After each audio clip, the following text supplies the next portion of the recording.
Bharatiya Janata party के सभी पदाधिकारीगण,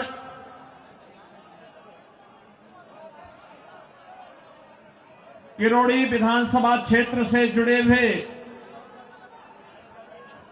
सभी उपस्थित मेरे बहनों और भाइयों,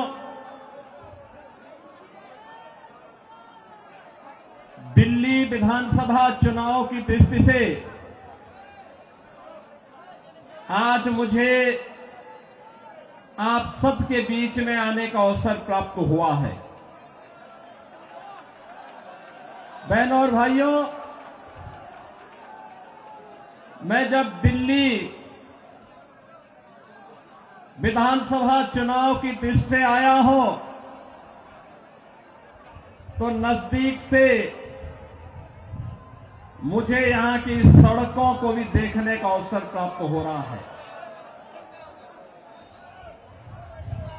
मैं कल ही रात्रि को प्रयागराज से लखनऊ आया।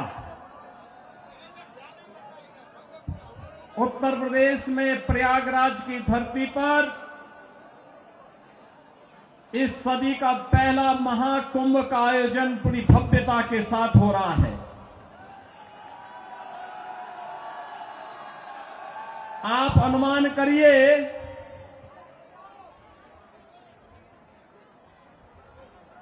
तेरह जनवरी से पौष पूर्णिमा से और आज 23 जनवरी तक इन 10 दिनों में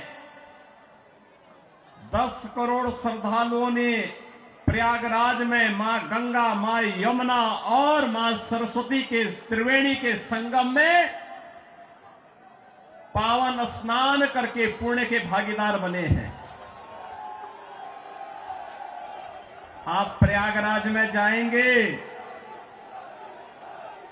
तो अच्छी शानदार सड़कें मिलेंगी, कहीं गंदगी नजर नहीं आएगा, बिजली पूरी मिलेगी,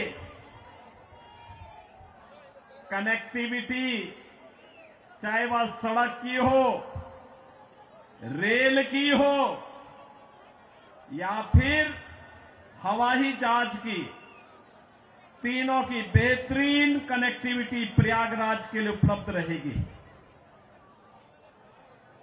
बहनों और भाइयों, एक और प्रयागराज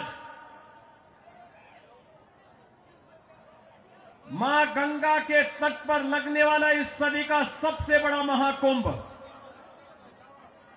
प्रधानमंत्री मोदी जी के विजन के अनुरूप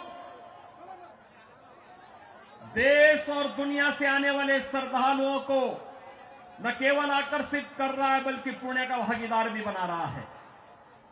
नमामि गंगे परियोजना के बाद मां गंगा की अविरल और निर्मल धारा का दर्शन देश और दुनिया कर रहा है, संगम में स्नान कर रहा है। कल आपने देखा होगा उत्तर प्रदेश सरकार के मेरे सभी मंत्रीगण, 54 मंत्री मेरे साथ प्रयागराज के संगम में एक साथ डुबकी लगाए हैं, एक साथ डुबकी लगाए हैं,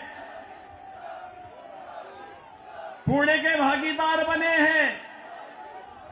हम सब सौभाग्यशाली हैं कि देश और दुनिया से आने वाले श्रद्धालुओं की सेवा करने का इस महाकुंभ के बहाने हमें अवसर मिला और उत्तर प्रदेश को नजदीक से देखने का अवसर इन सभी पूज्य संतों को, श्रद्धालुओं को प्राप्त हो रहा है।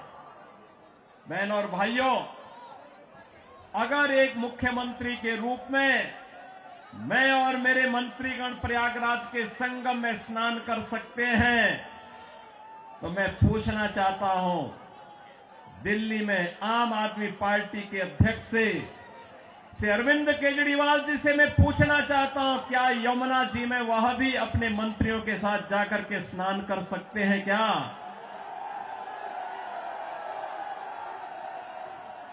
अगर उनमें नैतिक साहस है तो उनको इसका जवाब देना चाहिए। यमुना मैया को एक गंदे नाले के रूप में बदलने का अपराध क्या उन्होंने किया है कि नहीं किया है? और अगर वह व्यक्ति इस बात का अपराधी है तो फिर मुझे नहीं लगता है कि जनता जनार्दन की इस अदालत में उन्हें कोई माफी दी जानी चाहिए। वो माफी के हकदार नहीं हो सकते। बहनों और भाइयों, आज जब हम लोग दिल्ली की स्थिति को देख रहे हैं, ये राष्ट्रीय राजधानी है और राष्ट्रीय राजधानी में एनडीएमसी के क्षेत्र को छोड़ दें, शेष दिल्ली में क्या स्थिति है सड़कों की, शेष दिल्ली में क्या स्थिति है सीवर की, शेष दिल्ली में क्या स्थिति है स्वच्छता की और क्या स्थिति है पेयजल की। ये बुनियादी सुविधाएं होती हैं, ये बुनियादी सुविधाएं होती हैं, हर नागरिक का अधिकार होता है इन सभी सुविधाओं पर। याद करिए, आज से एक दशक पहले तक लोग याद करते थे, सुविधा प्राप्त करने के लिए दिल्ली आने की बात करते थे, सुविधाओं के लिए दिल्ली आते थे। अच्छी सड़क देखनी हो, मॉडल देखना हो, मेट्रो का मॉडल जो सरदार अटल बिहारी वाजपेयी जी ने प्रारंभ किया था, उसे देखने के लिए पूरा देश दिल्ली आता था। सड़कों की बात होती थी, दिल्ली आता था। स्वच्छता की बात होती थी, दिल्ली आता था। कोई नया कार्य होता था, उसको देखने के लिए लोग दिल्ली आते थे। लेकिन बहनों और भाइयों, आज क्या स्थिति है, क्या बना दिया है? सड़क पे गड्ढा है या गड्ढे में सड़क है, कोई पता ही नहीं लग रहा है। मैं जब से चल रहा हूं यही दिल्ली के अंदर देख रहा हूं। बहनों और भाइयों, ये हमने खिलवाड़ करने की छूट एक व्यक्ति को और उनके गिरोह को क्यों दे दी है? स्वच्छता की स्थिति कितनी दुर्गतिपूर्ण है। कूड़ा का ढेर पड़ा हुआ है, गंदगी का ढेर पड़ा हुआ है। दिल्ली राष्ट्रीय राजधानी के अंदर इस प्रकार की दुर्गति हो, सीवर बह रहा सड़कों पर, हमारे वाहनों को भी उसी सीवर के बहते हुए सीवर से गुजरना पड़ा। और अभी तो पेयजल का भीषण संकट आने वाला है। दिल्ली में आम आदमी पार्टी की सरकार का पाप का भुक्तभोगी हमारी पावन मथुरा वृंदावन के श्रद्धालुओं को और संतों को भी उठाना पड़ता है। वहां मां गंगा एक गंदे नाले में बदल करके जाती है। जब भी नमामि गंगे परियोजना के अंतर्गत मां यमुना की शुद्धता की बात आई, स्वच्छता की बात आई, तो अरविंद केजरीवाल एंड कंपनी ने कोई सहयोग नहीं किया। ये सहयोग नहीं करना चाहते, कोई विकास का कार्य नहीं करना चाहते, किसी विकास की परियोजना का मौके पे जाकर के भौतिक सत्यापन नहीं करना चाहते, जनता को बुनियादी सुविधा मिले, उसका अधिकार प्राप्त हो, ये वे काम नहीं करना चाहते। इनका तो एक ही कार्य है, प्रातः काल होते ही सोशल मीडिया पर झूठे ट्वीट करना, झूठी फिल्मों का प्रदर्शन करना, झूठे प्रेस वक्तव्य और प्रेस वार्ता के माध्यम से केवल गुमराह करने वाले वक्तव्यों को देना। जितना समय झूठ बोलने की एटीएम के रूप में आम आदमी पार्टी और उनके नेता समय बर्बाद करते हैं, ये झूठ का एटीएम बनने की बजाय अगर उन्होंने जनता की जन सुविधा और विकास के बारे में सोचा होता तो 10 वर्ष में दिल्ली की कायाकल्प हो गई होती, दिल्ली बदल गई होती। लेकिन बहन और भाइयों, दिल्ली बदलने की नहीं, इन लोगों ने दिल्ली को तो एक कूड़ा घर बना दिया है। दिल्ली को व्यवस्था का एक अड्डा बना दिया है। आजकल मैं सुन रहा हूं अपने भाषणों में से अरविंद केजरीवाल जी बार बार उत्तर प्रदेश की चर्चा कर रहे हैं, लेकिन उनको भूलना नहीं चाहिए अब मॉडल के रूप में उत्तर प्रदेश को लोग देख रहे हैं। मैं पूछना चाहता हूं, दिल्ली के अंदर भी ओखला औद्योगिक क्षेत्र है और पिछले 10 वर्ष में उद्योग ना के बराबर लगे हैं। कोई सुविधा नहीं, कोई सुविधा नहीं। आम आदमी पार्टी ने एक सुनियोजित साजिश के अंतर्गत ओखला दिल्ली के अंदर उद्योग तो नहीं लगने दिए, कोई रुचि भी नहीं ली, लेकिन इसमें बांग्लादेशी घुसपैठियों को, रोहिंग्या को जरूर बसाने का काम किया है। आम आदमी पार्टी के नेताओं के घर में आधार बनाने की मशीन के माध्यम से आधार बांटे जाते हैं इन बांग्लादेशी घुसपैठियों को, और दूसरी तरफ उत्तर प्रदेश में न्यू ओखला के रूप में नोएडा की तस्वीर भी आप सबके सामने है।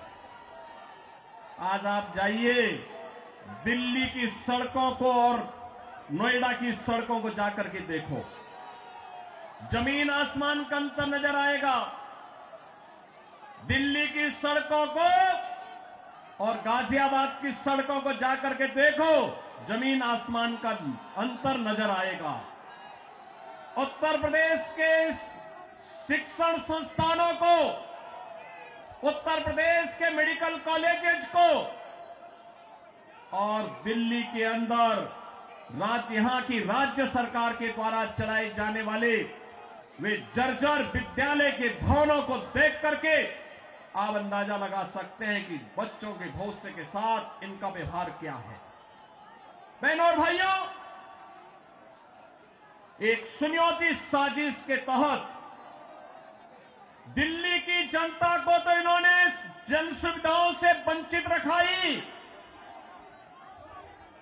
साथ साथ राष्ट्रीय सुरक्षा के साथ खिलवाड़ भी इन्होंने उन अपने शरारत भरी कृत्यों से किया है। आपने देखा होगा 2020 में दिल्ली के अंदर किस तरीके से दंगे करवाए गए और आम आदमी पार्टी के पार्षद और उनके विधायकों की संलिप्तता इस पूरे षड्यंत्र में सामने आई थी। ये लगातार राष्ट्रीय सुरक्षा के साथ खिलवाड़ कर रहे हैं। स्वाभाविक रूप से जो अपने गुरु सरदे अन्ना हजारे को धोखा दे सकता हो, वह व्यक्ति जनता को भी धोखा देने में माहिर होगा। देश को भी धोखा दे रहे हैं, जनता जनार्दन को भी धोखा दे रहे हैं। लगातार अपने वक्तव्यों के माध्यम से ऐसे ऐसे वक्तव्य जारी कर रहे हैं जिसमें अब मैं विश्वास के साथ कह सकता हूं कि दिल्ली की जनता आने वाली नहीं है, और मैं यही अनुरोध करने के लिए आया हूं। बहनों और भाइयों, मैं आपको एक बात और कहना चाहता हूं, मैं आपसे एक बात और कहना चाहता हूं। जो यहां पर आम आदमी पार्टी की सरकार और आम आदमी पार्टी जो लगातार कह रही है, ये लगातार एक बात को कह रही है कि इन्होंने यहां पर बिजली दी है। बहनों और भाइयों, एनडीएमसी का क्षेत्र जहां बिजली मिलती है 24 घंटे, वह गृह मंत्रालय और शहरी विकास मंत्रालय भारत सरकार के अंतर्गत आता है। शेष दिल्ली में पावर कट देश के किसी भी बड़े महानगर से, किसी भी नगर से ज्यादा पावर कट है। मैं कह सकता हूं उत्तर प्रदेश की आबादी 25 करोड़ की है, हर जिला मुख्यालय को 24 घंटे की बिजली आज के दिन पर हम दे रहे हैं, और बिजली का पर यूनिट दाम उत्तर प्रदेश में एक सामान्य उपभोक्ता के लिए अगर है तो यह 3 से ₹3.5 रुपए है, इससे ज्यादा नहीं है। दिल्ली में यही 9 से लेके 10 रुपया है। यानी उत्तर प्रदेश से 3 गुना पैसा लेते हैं, लेकिन 24 घंटे बिजली यहां पर नहीं दे पा रहे हैं। बहनों और भाइयों, मैं केवल आपसे एक बात कहना चाहता हूं, जो लोग आपके साथ खिलवाड़ कर रहे हो, आपको जन सुविधाओं से वंचित कर रहे हो, दिल्ली की पूरी तस्वीर को बदसूरत कर रहे हो, राष्ट्रीय सुरक्षा के साथ खिलवाड़ कर रहे हो, ऐसे लोगों को सत्ता में दोबारा आने का कोई अधिकार नहीं होना चाहिए, कोई अधिकार नहीं होना चाहिए। आज आपके सामने भारतीय जनता पार्टी की डबल इंजन की सरकारें आपके पास काम करती हुई अगल बगल के राज्यों में नजर आ रही है। उत्तर प्रदेश है, हरियाणा है, राजस्थान है, मध्य प्रदेश है, छत्तीसगढ़ है। इन सभी राज्यों में जाकर के देखो। मैं कल एक न्यूज पढ़ रहा था कि पंजाब की कुछ बहनें आम आदमी पार्टी के कार्यालय का घेराव की है, श्री अरविंद केजरीवाल के घर का घेराव की हैं और ये इस बात को लेके कही हैं कि जो वायदा किया था इन्होंने पंजाब में सरकार बनाने के पहले कि 1000 रुपया हर महिला को देंगे, ये दिया ही नहीं और वे महिलाएं इसलिए घेराव करने के लिए आई थी। इन्होंने यहां पे दिल्ली में भी घोषणा की कि मुल्ला और मौलवी को यहां पर पहले से ही ये लोग वेतन देते थे।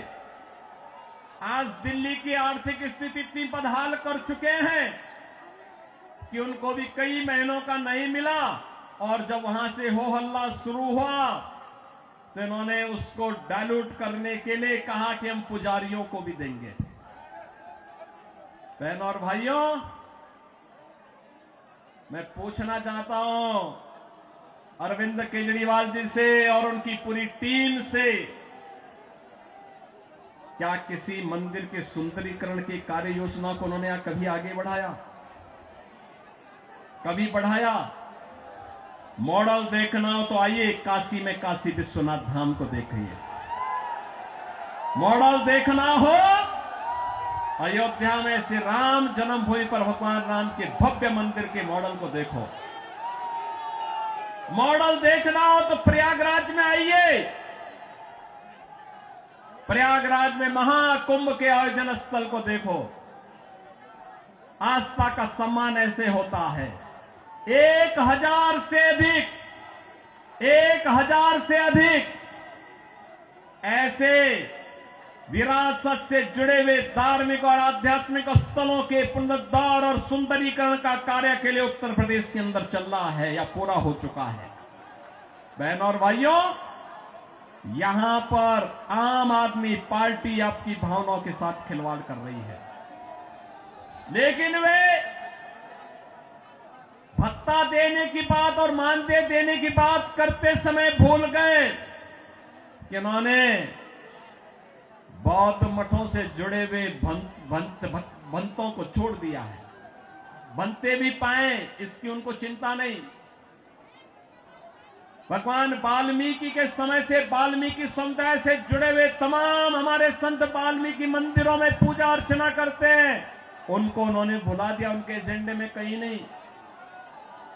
आम आदमी पार्टी के एजेंडे में रविदासी मंदिरों के पुजारी नहीं है। यानी आज भी इनकी तुष्टीकरण की जो पॉलिसी चली आ रही है, बांटो और राज करो की पॉलिसी चली आ रही है, वह अभी भी मानदेय और सरकारी पैसे से उस मानदेय या भत्ता देने में भी उसमें ये लोग परहेज नहीं कर पा रहे हैं। और इसीलिए तो मैं आप सबसे कहना चाहूंगा कि बहनों और भाइयों, आज प्रधानमंत्री मोदी जी के नेतृत्व में हम एक नए भारत का दर्शन कर रहे हैं। एक नया भारत। अगर हमें काशी में काशी विश्वनाथ का दर्शन कराता है तो उत्तराखंड में केदारपुरी में भगवान केदारेश्वर का भी भव्य मंदिर का पुनरुद्धार का कार्य वहां चल रहा है। मध्य प्रदेश में महाकाल का महालोक है तो उत्तर प्रदेश के विंध्यवासिनी में मां विंध्यवासिनी का धाम भी एक नए कॉरिडोर के रूप में विकसित हुआ है। अयोध्या में 500 वर्षों के बाद फिर से रामलला विराजमान हो गए हैं और इस अवसर पर मैं आप सबसे अपील करना चाहूंगा, यह समय है जैसे उत्तर प्रदेश डबल इंजन सरकार का लाभ प्राप्त कर रहा है, एक साथ एक स्वर में सभी सरकारें मिल करके विकास को ध्यान में रख करके, युवाओं के भविष्य को ध्यान में रख करके, अन्नदाता किसानों के भविष्य को ध्यान में रख करके, बहन और बेटियों की सुरक्षा को ध्यान में रख करके, व्यापारियों की सुरक्षा को ध्यान में रख करके अपना कार्य कर रही है। ऐसे ही दिल्ली के अंदर भी भारतीय जनता पार्टी नेतृत्व की डबल इंजन सरकार आनी चाहिए और डबल इंजन सरकार की शुरुआत आपने कर ली है। आपने कर ली है। याद करिए, जब से अरविंद केजरीवाल और उनके मंत्रियों को भ्रष्टाचार के मामले में जेल में बंद किया गया था, जेल से जमानत पे छूटने के बाद इन्होंने कहा था कि जनता जनार्दन फैसला करेगी। अरे जनता जनार्दन ने तो लोकसभा चुनाव में फैसला कर लिया है। दिल्ली में 100% रिजल्ट प्रधानमंत्री मोदी जी के साथ रहा। चंदौलिया जी को आपने यहां से अपना सांसद चुन करके भेजा है, देश की संसद में भेजा है। तो जनता जनार्दन तो अपना फैसला कर ही चुकी है और इस विधानसभा चुनाव में भी जनता जनार्दन फैसला करने को पूरी तत्परता के साथ खड़ी है।